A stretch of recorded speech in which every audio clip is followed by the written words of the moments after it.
Hello, my people. This life, How a day. My name is Patience. How you are doing? This a story I came across, a true life story. This is true life. It's not somebody now making up this story or something. This is true life story that happened in Anambra State.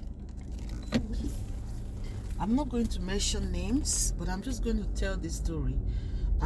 Because it's on, I think, Instablog or Linda Ikeji, one of these big blogs. Oh my goodness. When they say things are happening in life, things they happen, things are actually happening that when you hear such stories, you'll be wondering, like, in this day and age, do we still have people practice this kind of beliefs? Or people still do this to widows, do this to children, do this because the other male parents, the other parents is deceased, or the other parents was incapacitated.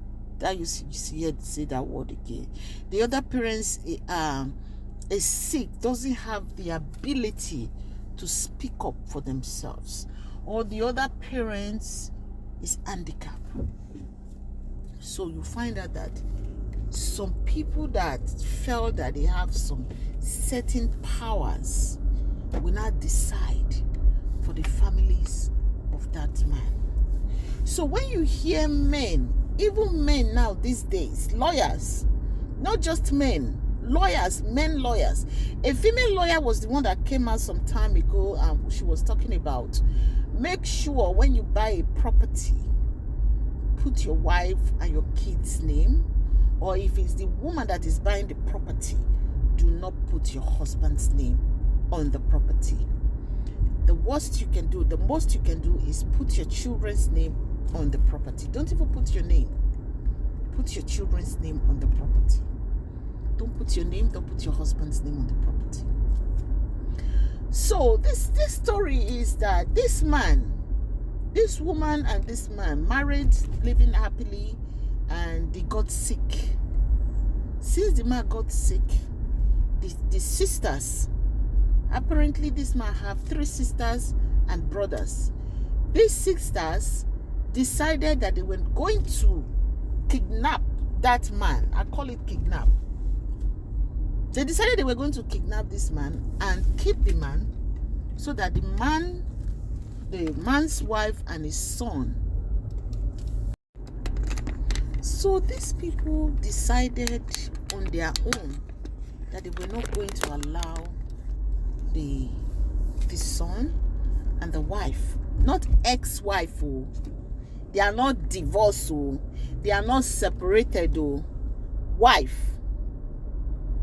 So these sisters, quote unquote, decided that they were not going to allow the wow, these are happening, this they happen for this world, so they decided they are not going to allow the wife or the son to see this brother of theirs. And eventually, what happened? Their brother passed on. That was 2019. 2020, 21, 22, 24. I think they were saying 4 years or 5 years. The man's corpse is not buried, according to them. They don't even know if the sisters have buried the corpse. That's me saying that now. Because they cannot, assess their father or their husband's body to say they want to give him a befitting burial. And when the brother, I say brother, those women powerful, Jesus.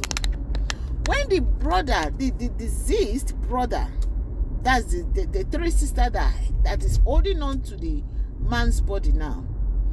When the deceased brother, one of their brother, went to the sisters to say, what is going on? They fought the brother. Because according to what is going on now, the case is already with the Commissioner for Affairs, Family or Women's Affairs in the state, Anambra State. So the woman is in charge now, looking into this case, seeing how this could be resolved. My thing is, how can these three women have this power, so much power over their brother? They still have a brother that is living on. It's not that the deceased brother is the only one that is they have. They have other brothers according to the brother. But these women held on to this their brother even before his demise. This brother says that these their sisters they are very wild, though. Nobody they fit come near them. And the three of them, two of them are married. The funniest part of it is that they are married. If they were not married, you would have said, okay, it's because they are not married or whatever. The funniest part of it is that they are married. Yes. They are married and they are still in their husband's house. So how do you fathom this out? How do you solve this kind of situation where a sister or sisters are married, right? But they will not allow their deceased brother to be seen by his own children or child or son. It's not that the deceased man who gets son, he has a son. According to the news they are putting out there. How do you solve a situation like this? How do you resolve such family conflicts? That is, it's not the entire family. Only these three sisters are the one holding this entire family captive. But that they are put for this world, though. So, my fellow brothers and sisters, write your will. If you think that your will is going to be manipulated, please, everything you so have, you so desire, go reach spoon that you buy in your house. Put your child's name. Put your children's name. Start to share your property. Try to write. You see, the other day I saw a something. You know how you buy like in the abroad, they will sell your like funeral homes. Oh my goodness, I'm sleepy.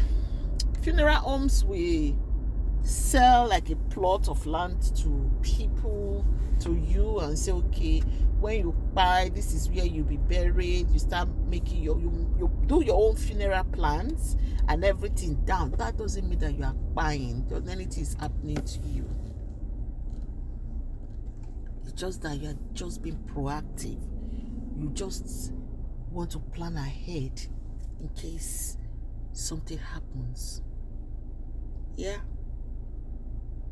So in situations like this now, that man is somewhere still in the morgue. Are these women paying for where this man is kept in the morgue?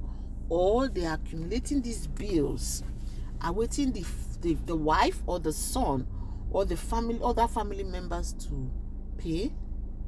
No, I just, they surprise me, Sha. So how do you resolve situations like this when you have these sisters that wants to be in control of everything? They don't want anybody to speak. They don't want to listen. It is either their way or no way. So if it is either their way, is it that their plan is for them to keep their brother forever?